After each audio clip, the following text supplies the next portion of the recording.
কদিন ধরে যে শীত পড়েছে আমার তো একদম পায়খানা হচ্ছে না, পায়খানা একবার বন্ধই হয়ে গেছে, প্রায় 1 মাস ধরে পায়খানাই করিনি।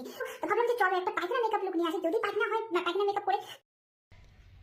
এই সমস্ত বৌদিদের যখন ভাতার যখন কাতারে যায় তখন গানে তখন চুলকানি হয়ে যায়। ঠিক বলেছো। ভাই বাড়া, আমি একটা জিনিস বুঝতে পারলাম নি, এ কিরকম পাগল চোদা, হাগা হচ্ছে না হাগতে যাবে তার জন্য আবার মেকআপ করতে হবে। কিরকম পাগল চোদা, এরকম পাগল চোদা জীবনে এই প্রথমবার দেখলাম, মেকআপ করে তারপর পায়খানা করে।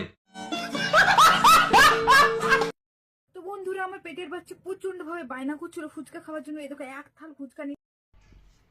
গাঁড় মেরেছে মারা, পেটের মধ্যে বাচ্চা আছে, বাচ্চা কি করে কথা বললো যে বাচ্চা ফুচকা চাইছে?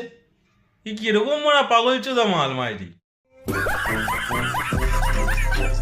বন্ধুরা, 2 মাস ধরে কিন্তু আমি পাদি নাই। ওই জন্য কেন পাদা হচ্ছে না ভাবতে ভাবতে কিন্তু কানতে লেগে গেছি।